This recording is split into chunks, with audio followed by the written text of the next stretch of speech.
do Oh it. my God, this is like a dream come true. Okay. Hi, James. How are you? Hey, I'm good. How are you? Oh my God, I'm so excited, and I'm just so nervous. We're from CreativeDisc.com. Thank you for your time.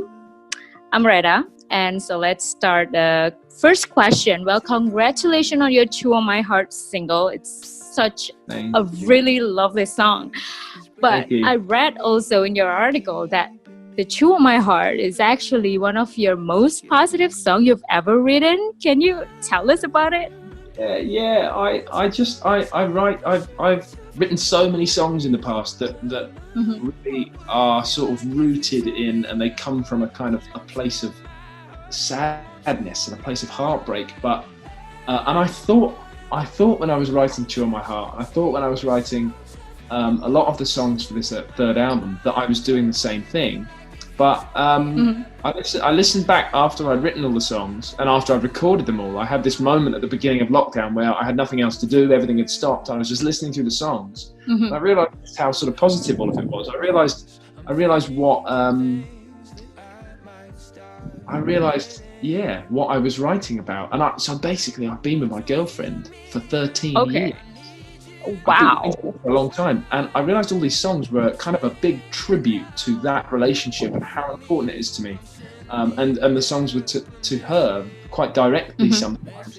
Chew on My Heart is obviously a big sort of metaphor, but it's really about being addicted to somebody and wanting to be selfish and have them all the time and sort of throw my arms around them and just hold on tight. That's where I got to the metaphor "Chew on My Heart." We have a special term like that in Indonesian, like in Bahasa, we call it bucin. Can you spell that? Wow. Like bucin. Bucin. Yeah.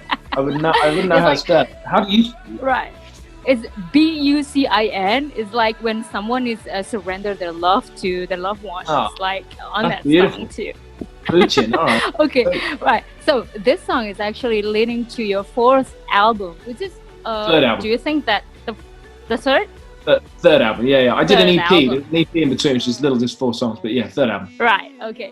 So, do you think that this album will have something more positive like that? Like it's no more heartbroken things. Yeah, I mean, it's funny. Yeah, I hear what you're saying. Like there are songs on the album that sound like sad songs to listen to. You listen to the lyrics. When you listen to the lyrics, they are full of devotion and they're full of love, you know, they're full of positivity, and I like that sort of friction between a sad sounding or a very emotional sounding piece of music that says something so devoted. Yeah, so there is a lot about it. Well, we can't wait for that album to come out. Absolutely. Also, we know that you are very active in giving free guitar live lesson to your fans. Like, did you really come out with that idea during the pandemic, and you want to do something because all the shows are canceled? Or basically, when the pandemic began and the lockdown began and no one was really allowed to travel and shows were cancelled, I thought to myself, this is a really difficult time for me, but I'm sure it's a really difficult time for everybody else in a big way, and at least all of my followers and all of my fans. I thought, what can I do? And I hadn't really used Instagram Live much before then. So I chose to go there and do like a weekly guitar lesson, and just to, I mean, I enjoyed the technical sort of showing people what I do on a guitar and playing them the song, but it's as much been about just hanging out with everybody. That's like one of my most watched shows on Instagram. Like, when is James Bay is going to be live on Instagram? Also, I noticed that you are now sounding the Save Our Venues movement, right? Save Our Venues. How do you think about this? Like maybe in London, in the US itself, like all venues are closing down because they cannot running the business. Yeah, it's very frustrating and it's very sad. And I think I realised, and I hope more artists realise and more people realise, it's important for the music industry to promote the importance of holding on to these small venues, because the smaller venues are vital to they're vital to everybody really. I knew so much time spent in those smaller venues when I was a very sort of debut brand new artist, and all sorts of brand new artists that have been coming through in 2019 and 2020. They need these venues, and I feel bad, you know, I feel for those people, because they are such important places where for young artists and starting out to learn and to build their fan bases, and communities are built in these small venues around different artists and around the venues themselves. So we really need to save them. We need to hold on to them. Yeah. But I agree with you, because we are striving for that also here in Indonesia, and I hope the concert live and all this live music activities can be running back on track again, right? So what are the 5 things you would do after the pandemic is over? Oh wow, this is good. 1, hug all my friends, hug them all, because I haven't hugged some of my friends for so long. 2, play 2 would be play shows.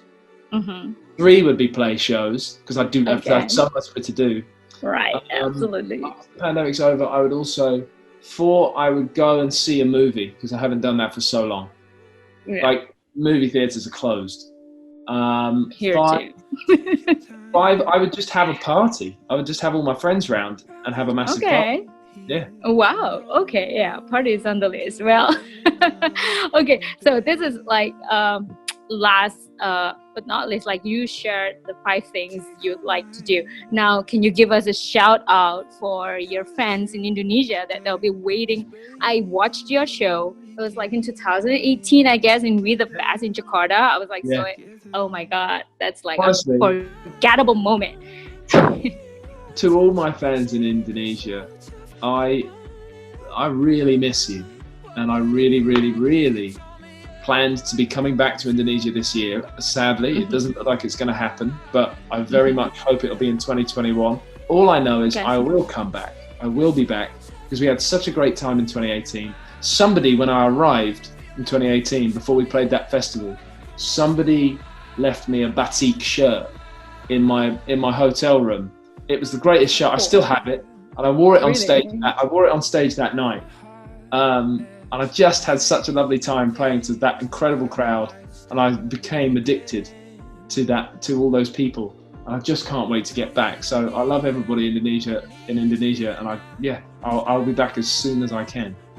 Well, we love you too, for sure. So this is the last tune for our closing. Can you sing a little bit of your chorus of "Chew on My Heart" so I can die peacefully? Check it out. Here we go. We have a keyboard over here. I wanna be in your touch, seek a shelter, be blowing up my mind. What would it feel like if you told me that part? Want you on my heart, want you on my heart. What do you reckon? Oh my God. Thank you so much. I'm not very good at the keyboard. I'm not very good at that. Sorry about that. But it's okay. It's like a special show for me. Well, thank you so much for Universal Music Indonesia. Thank you for James Bay. Good luck for everything. Be safe and stay healthy. You too. Okay. Be safe. Bye. I'll see you later. Thank you so much. Bye. I love you. Bye. I love you. Bye.